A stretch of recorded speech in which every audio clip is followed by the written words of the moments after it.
everyone, welcome to my kitchen. My name's Laura and today I'm really excited to make Claire Saffitz's Forever Brownies. I've been looking for a good brownie recipe for a while. I personally love chewy brownies, but she says it's a good combination of chewy and fudgy and everything, so I'm really excited to test them out. I have everything except the malted milk powder. I could only find regular milk powder. I think the whole point is for the flavor of the malt milk powder, but maybe it does something for the texture as well. So I'm just gonna try using it and see what happens. I haven't seen that in another recipe anyway, so I'm kind of curious if it will make a difference. And I'm gonna try to follow everything else she says, chilling the dough before it bakes and also cooling it and putting it in the fridge after it bakes. She says that's really helpful to get a chewy texture. So let's see what happens, and I hope they come out well. Sorry for the noise. Okay, so I'm preheating my oven, and I have an 8x8 metal pan. She says to line it with foil, and then I think you can use it to lift the brownies out later. I'm probably just gonna grease the pan and then wash it later because I don't want to deal with the foil. So I'm just gonna spray it with some spray oil and get that out of the way. The recipe I found online, it has the measurements by volume and weight. I have a scale, so weighing out the ingredients always is more accurate. So if you have a scale, I recommend using it. It also dirties less dishes, so I'm just gonna go ahead and weigh all my ingredients and follow the method.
So I've chopped the chocolate and I put it in a bowl with butter and the cocoa mixture that we bloomed with hot water. I'm also supposed to add the oil to this, and I'm also having issues with my bain-marie because I don't have a pot that works for this, but the bowl is not supposed to touch the hot water that you have below. So I might just watch it really closely, or just like take it off the heat and let the hot water melt it, so that the chocolate doesn't seize or separate, or we don't have any problems with that.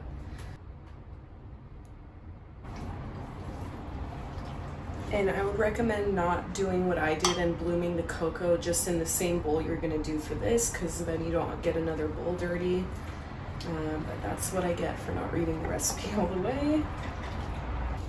So this is just about melted. There's a couple chunks left, but the mixture itself is hot, so I'm just gonna let it melt itself.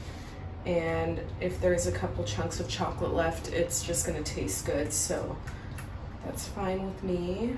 Next step is to add the sugar, and I'm gonna add the sugar first since this mixture is hot, so the sugar will cool it down a bit, and then I'll mix in the eggs so that the eggs don't curdle or start cooking in the hot chocolate.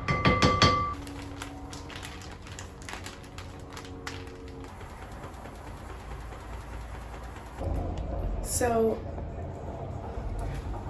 whenever I'm baking, I don't like things very sweet, so I always decrease the sugar. But with my past few failed brownie attempts, I think I'm decreasing the sugar by too much. Like sometimes I'll just do half the amount of sugar or 2/3 the amount, and usually it doesn't work out, so I'm just gonna try to follow the recipe. I did about 15 grams less of granulated sugar, but I did the same amount of brown sugar, so we'll see what happens. I really want to have a successful batch after like 2 bad ones, so I'm just trying to follow the recipe. I'm gonna add the 1 egg and 2 egg yolks now.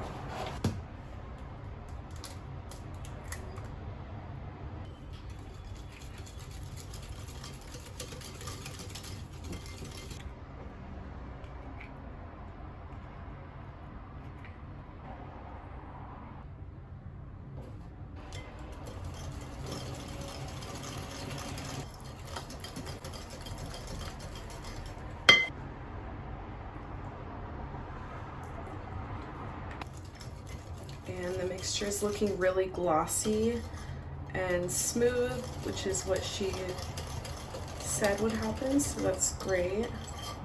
The sugar is dissolving.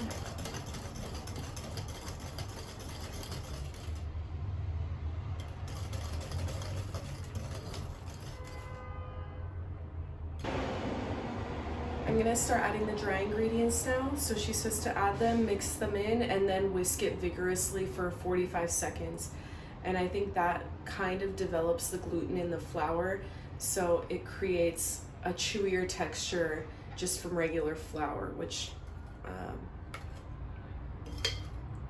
so that should be pretty cool. I'm gonna go ahead and do that.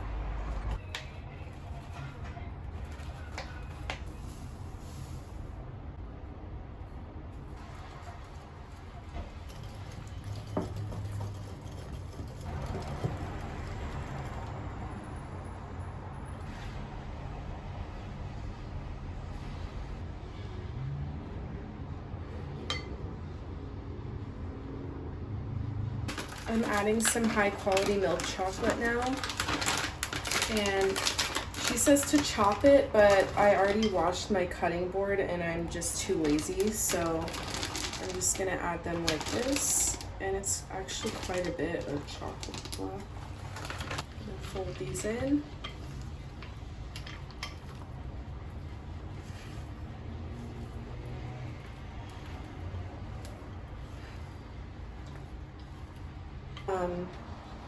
I thought we were supposed to chill the dough or the batter and then bake it, but I think you just bake it straight away, which is great because I had preheated my oven anyways. So I think you only rest it after it bakes.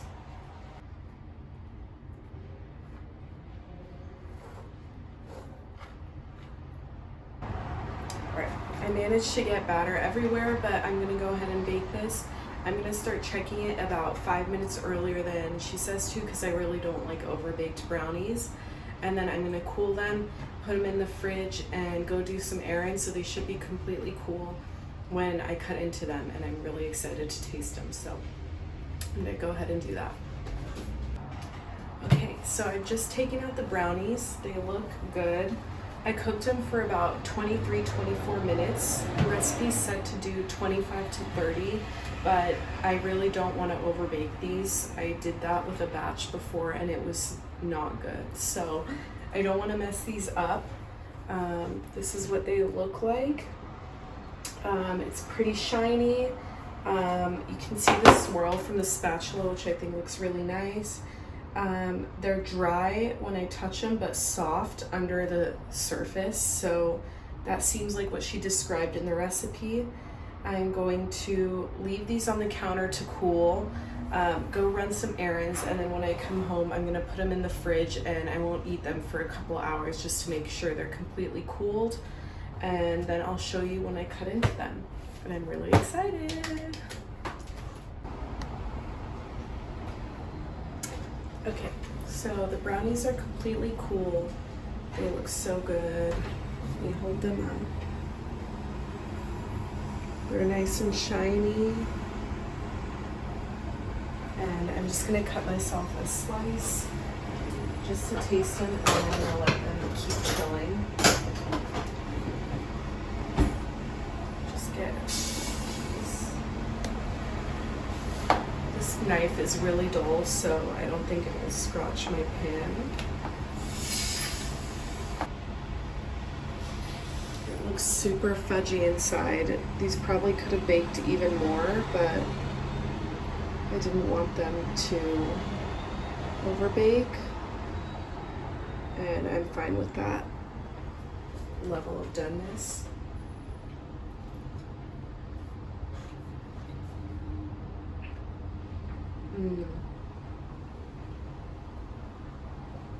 It's so chocolatey.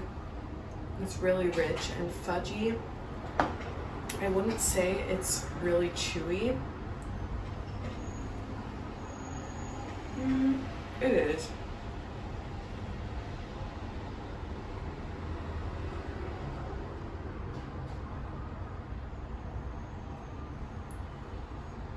They're decently chewy. I think they need longer in the fridge. Overall, they're still really good. I'm really glad I tested this recipe out. I'm guessing they're gonna get quite a bit chewier as they cool down. Hi everyone, it's the next day and I just wanted to give some final thoughts on the brownies. There is a fly this time. Overall, I think it's a really solid recipe. I definitely underbaked it, so they did come out fudgier than if they had been baked for maybe 5 more minutes. I forced myself not to decrease the sugar, and I wish I had, because they were too sweet for me. I don't like desserts very sweet, so I probably would have done 75 grams each of the brown and white sugar rather than 100, or maybe even 2/3 the amount less, because they were too sweet for me. I think that could have also been counterbalanced by adding some espresso powder to have some bitterness to counteract the sweetness. I also don't prefer milk chocolate chunks in. She did it as well for her chocolate chip cookie recipe. She did a mixture of bittersweet and milk chocolate, I believe. So maybe for this recipe I would do a mixture, or just go with dark chocolate, because I think with the sweet batter and the sweet chocolate chips, it's just too sweet for me. Overall, it's a really solid recipe. I just don't think it's my favorite yet. I might make it again if I don't find something better, or I just might try tweaking it a little bit for it to suit my preferences. Let me know if you have tested this recipe, what you thought of it. It was really fun to test it out, and I'll let you know if I make it again with some tweaks, and maybe it will be exactly how I want it. So thanks so much for watching. Have a great day, and maybe I'll see you in the next one.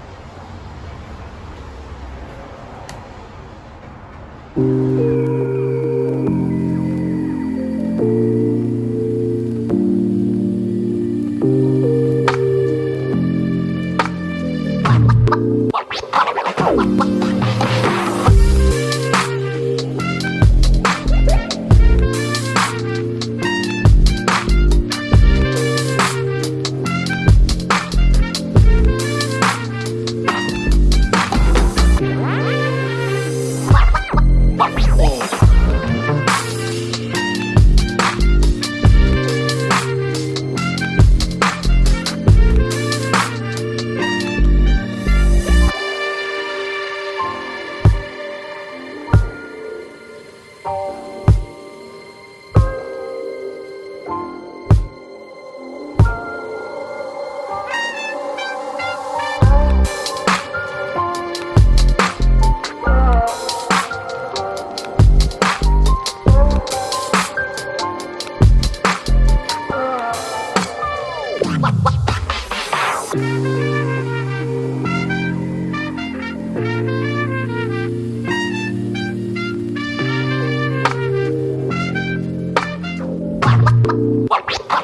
Bye.